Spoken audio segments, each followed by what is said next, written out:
Good evening, ladies and gentlemen, and thanks for being a part of the 6:30 p.m. edition of News Live from Studio 1 of My Media Prime Television here in Cameroon's economic capital, Douala. My name is Fon Quinter. We begin today's edition of News in the West region, where His Majesty Fon Njoya is the new Sultan of the Bamoons. The 28-year-old civil administrator was enthroned yesterday at 10 in Fumban, Nun Division of the West region. Details with Joingang.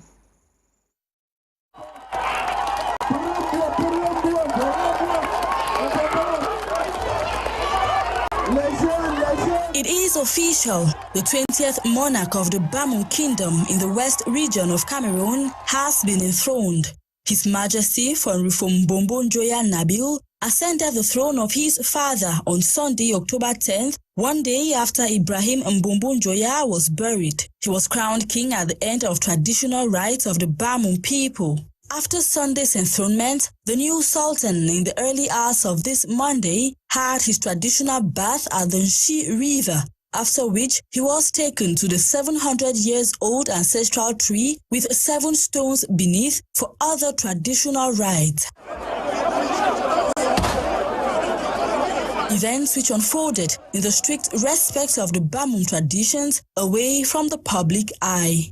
The new Sultan was born on the 9th of August 1993, 1 year after the enthronement of his father in 1992.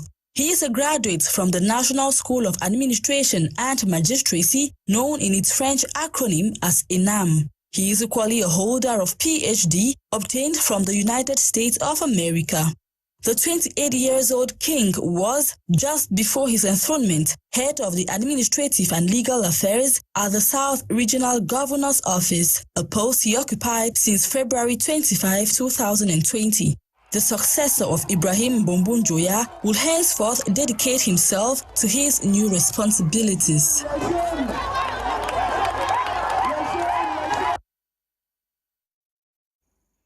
Joingang reporting that our youths of Babisi met in Yaoundé over the weekend to talk community development and strategize on how to help the people grow. It was equally an opportunity to brainstorm on ways to help kids acquire birth certificates. Details with Nora Kakebi. Sons and daughters of Babesi village in Goketunja division of the Northwest region of Cameroon converged on Yaoundé over the weekend for the second edition of the Wushincho International Youth Conference. The annual celebration provides a platform for the youths of Babesi, both at home and abroad, to discuss about the development of the Babesi community at large. According to the founder of Wushi Youth Forum, Momoderu, the main objective of this year's annual come-together is basically to promote human development, maintain proper hygiene and sanitation in order to avoid floods, as well as help some Babesi children acquire birth certificates. First of all, we are contributing the way we dispose of our debt. We contribute for floods in our village, and now we should keep our surroundings clean in order to avoid constant recurring floods in our village. We should invest on human beings. We should give scholarships. We should educate them on how to create jobs for themselves. That's what the purpose, one of the reasons why we're here today. How do we help those people in primary schools who lack birth certificate, have birth certificate to register for the first school leaving certificate examination with ease? On his part, the traditional ruler of Babesi, Fon Oliver, simply wishes that in the face of the crisis rocking the Northwest region, love and unity should be the watchword, because it is the only way out through which people can forget their pain and come together as a people. The main message that I will have will be the message of love. Love brings about unity. It brings about peace. Most of us from the Northwest region will be affected by this crisis. It's only through unity that we can forget our pains and then come back together. Supporting a brother, Fondofwa Zofwa of Babungo was also present at the Wushincho International Youth Conference. He applauded the fact that Babesi youth still keep their cultural values alive and promote their traditions, despite the fact that most of them reside in the cities. From what I've seen around me, I'm so pleased and happily touched that the youth could still have a lot of charisma, to caress the drums from their land. I can listen to the drums of samba being played by the youth, meaning that our tradition, meaning that while in town, while in various areas where they are struggling to live, they are still keeping in mind that they are from Babisi. The celebration ended with merrymaking and traditional dances. Now today, October 11 is commemorated worldwide as International Day of the Girl Child, set aside by the United Nations to amplify the voices of young girls around the world. This year's edition is commemorated under the theme Digital Generation, Our Generation. In the following report, we spoke to some girls in Cameroon who shared their challenges. Details right ahead. Limited educational opportunities, insufficient access to sanitation, gender-based violence and discrimination are just few out of many challenges faced by girls in society. They'll pay you fees. They'll send you to one of the most expensive schools, but they'll not have time to talk to you. And they'll not have time to explain to you why is it important for you to, why are you going to school, why education is important and all these things. So it's at the level of a conversation, explaining to me orientation. That's one of the difficulties I had as a young girl. Being a girl child, I faced some certain challenges like stereotype, sexual harassment, and also this also caused me to lose my morale sometimes. Like I feel like maybe I'm not supposed to do this because I'm a girl child. To change these narratives, the International Day of the Girl Child is observed annually on the 11th day of October, set aside by the United Nations to urge the global community embodying gender equality impact. Commemorated this year under the theme Digital Generation, Our Generation, with the United Nations urging the world to bridge the gender digital divide that exists in diverse schemes. Many of the open that it no girl should be left behind in the digital diktat. It is a matter of survival for her and for society as a whole. Indeed, digital technology offers the jobs of tomorrow and also the best paid jobs and real places of power. Women and girls cannot be left out of this important opportunity. Theme of this year International Day of the Girl Child, which is Digital Generation, Our Generation.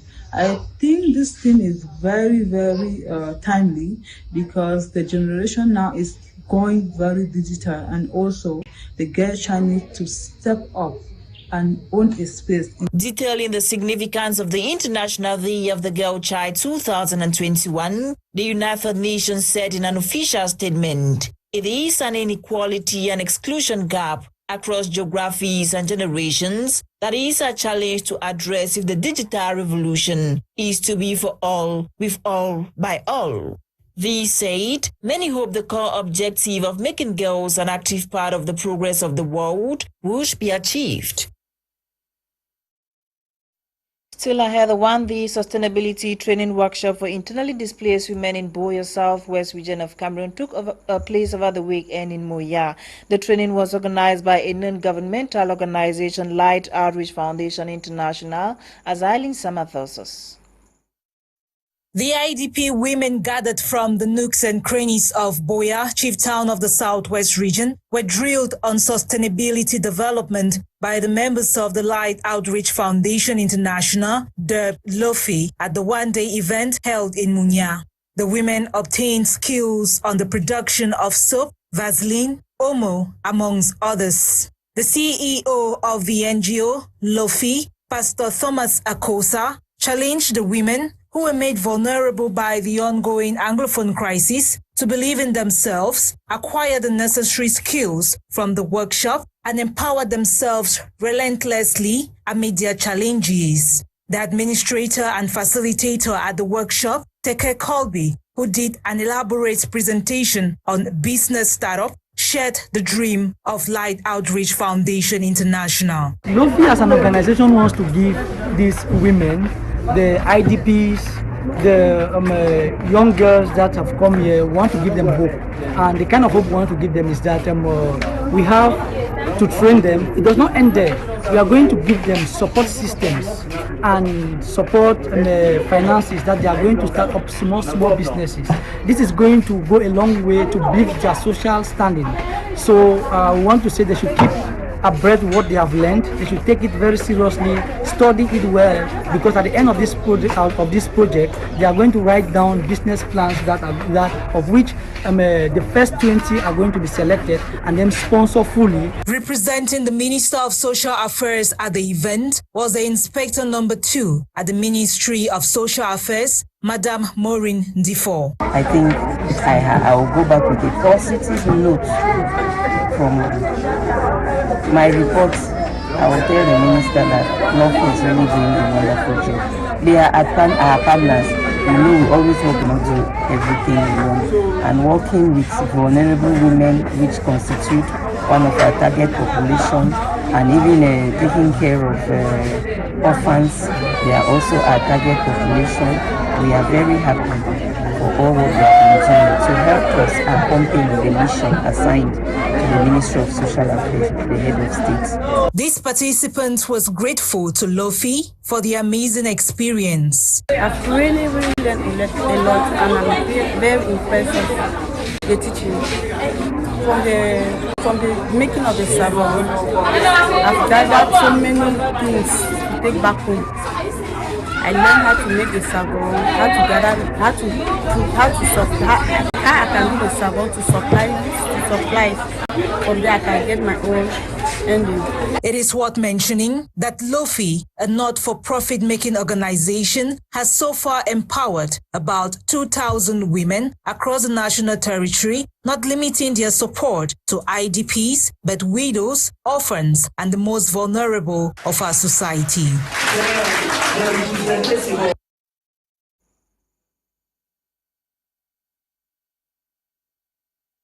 The 2021 Customer Experience Service has been held. The summit brought together over 100 professionals and customer experience experts, as Lasha Kingsley tells us.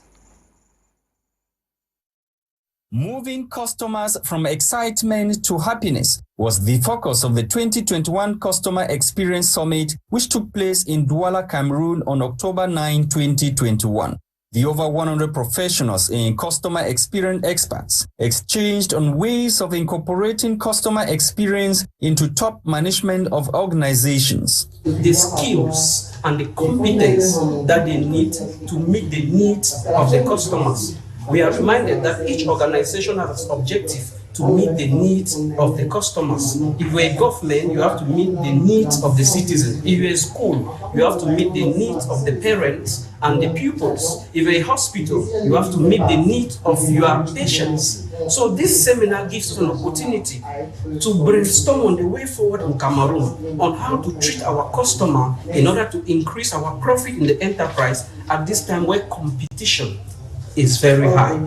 We cannot compete again using the 3P of price, product, and place. But we can use customer experience as a strategy, as a competitive strategy to increase the profit of our enterprise without any problem. Speakers regretted the fact that corruption in Africa has destroyed the continent, making the business climate unfavorable to investors. Bureaucracy with corruption. If Africa were to be able to contain this and tell an investor that we are meeting and discussing this free of any corruption, and within record time, this continent will change. And because the public sector decides the macroeconomic policy of the country or of the continent, a lot of us depend on it, right? COVID-19, according to organizers of the summit, had improved on the customer service of most organizations, as they had no choice rather than to reinvent themselves to better serve the customers. We were in a group and amongst the first affiliate in order to initiate such a project. So we had to identify the back office processes that are eligible to the robotization. So, and having gone through the process analysis, we had to develop that process inside the robot, and we put it in place. And there was a great improvement in terms of on time, and also I will not hide the fact that even financially there was a great gain. The 2021 Customer Experience Summit was organized by CX Touchpoints Group. The agro-pastoral and fishery subsectors have been identified as two sectors causing loss of biodiversity in the country. These sectors were identified and validated recently after a two-day workshop on biodiversity organized by the Ministry of Environment, Nature Protection and Sustainable Development. Details with Audrey Zadza. The agricultural and infrastructural sectors have been identified as a vertical catalyst in the achievement of the Biodevelopment 2030 vision in Cameroon. It is against this backdrop that experts from the Ministry of Environment and Nature Protection, alongside officials from the Worldwide Fund for Nature and other partners charged with the responsibility of ensuring the BioDev 2030 objective is fully attained, converged in Douala for a two-day brainstorming exercise recently to draw the roadmap in the realization of their goal. Today's with WWF, our partner, ministries of agriculture and rural development, ministry of we are from environment, and we are leading the process, and the private sector was there, civil society organization, and we have just closed this meeting, and I'm really satisfied because if you consider the atmosphere, it was really productive, and as far as the results are concerned, we validated the document which were submitted to this task force, and we review the plan of the roadmap. And we had an intense discussion on the drivers of biodiversity lost by sector, and we've decided on the way forward. A real satisfaction for me, and I will report to my minister. Experts are, however, optimistic that an integrated approach could possibly play the magical tone. I think the result may be very useful if the sector at the broad level are engaged, because I think we need also a kind of an integrated approach of bringing sector together. You know, if you take, for example, the agriculture sector is what we call a productive sectors. The infrastructure sector is what we call a sector that prepare other sector to grow, productive sector to grow. The BioDev 2030 project is a fruit from the 14th Conference of Parties in 2018 Trade, adopted by African ministers to integrate biodiversity in the economic sector. As at now, Cameroon is among the 16 African nations currently involved in this journey to valorize the biodiversity sector. Still ahead, a young entrepreneur, journalist, and peace crusader Shwebu Triya has been made ambassador for peace and nation building. He was made ambassador for peace by youth parliamentarians at the 4th legislature represented at the National Assembly. Lasha Kingsley once more. He is an economic operator, journalist, peace crusader, and multi-international award winner. Shwebu Triya has once again the honor. He was made ambassador for peace and nation building by the youth parliamentarians of the 4th legislature represented at the National Assembly. I was recognized as an ambassador for peace and nation building by the entire 120 young parliamentarians who are in the parliament of Cameroon in the capital city of Yaoundé.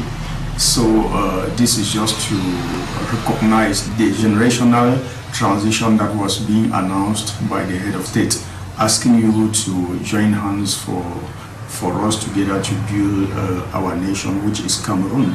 The young economic operator calls on his compatriots to be solution providers and not problems. I am calling for other youths like me to follow the footsteps and also try to be solutions to their different countries and not instead but problems. So you can see that while working in Cameroon, we can get solutions for our country. We can get economic solutions, we can get social solutions, we can get political solutions for the stability of our country. So all we have to do is to go to work. We have to work, we work harder, then build our nation, empower the youth, and then the world will talk about us. And this is just what I I'm going through these past days. The young Cameroon economic operator has made a name on the international scene after his gold category in 2018 in quality management in Frankfurt, Germany. Triya Swebo Lebo has over the years allowed his country, Cameroon, to be known at the international scene. Winner of the International Star Quality Award, the founder of Asset Management and Service Group, is amongst one of the best African entrepreneurs in the quality management excellence. Swebo Triya Lebo, born in 1980 in Babawan village in the Ngokitunja division of the Northwest region of Cameroon, has been managing his own companies for 13 years. He read business communications at ISMA and currently holds an MBA in leadership and sustainability in business from the University of Cumbria in Britain. And the Cameroon Association of Media Professionals have trained 20 journalists in the Southwest region on how to fact-check information surrounding COVID-19 pandemic. The workshop took place on Friday in Boya, Stamford, Sudan, tells us. These journalists have been equipped with skills in order to identify fake news, misinformation and disinformation within the context of the COVID-19 pandemic on Friday, 8 October 2021 in Boya Southwest region. Organized by the Cameroon Association of Media Professionals, 20 journalists within the Southwest region gained skills in the capacity building workshop powered by the European Union through UNESCO. The training on data journalism and fact-checking crisis and COVID-19 was timely as the Southwest Regional Coordinator of the Cameroon Association of Media Professionals, Innocent Yu, insists. Misinformation, disinformation, fake news, and whatever. It is time the Cameroon Association of Media Professionals, in collaboration with its partners, sharpen skills and make sure that people and work within the lines can toe the line.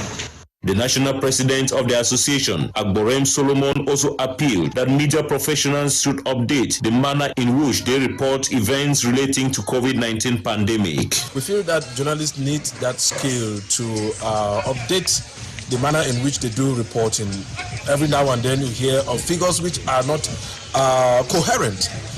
We think that it's, of course, necessary for us to engage in the kind of capacity building which we are doing right now. Trainers in this domain and the Cameroon Association of Media Professionals, thanks to UNESCO and the European Union, are implementing this project. We are also working alongside journalists in the Southwest, Northwest, and of course those of the littoral. The main trainer of the day, Mike Emanuela Manzi, highlighted that journalists must do well to understand fake news, misinformation and disinformation as they fact-check issues around the coronavirus pandemic. First of all, understand what fake news is all about, what misinformation is all about, and what disinformation is all about, because they are not the same thing, although they sometimes overlap to give the same meaning. So it's important for us to actually understand these different concepts so we can better fight misinformation or false information in the media, where almost everybody now communicates on social media. And we have a lot of fake news and false information that circulates on social media. So it's important for journalists to know how to first of all identify it, to be able to differentiate between facts and opinions, and actually to know tools that they can use to fight against fake news and misinformation in our communities. This report concludes today's edition of Prime News on My Media Prime Television. Primer comes up just after the news with Kum Leonard and his team. My name is Fon Quinter. Have a great night in the company of more programs on The African Eye.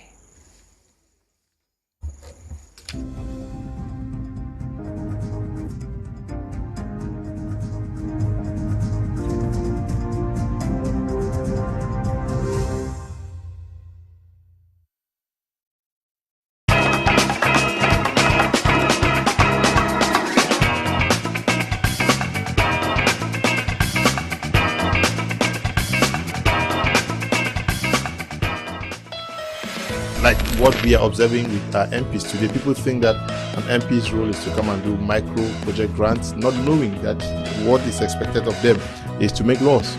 the case, especially the case of the Southwest and Northwest regions, a special status is given, and that these regional councils are supposed to ensure the strict respect of the subsystem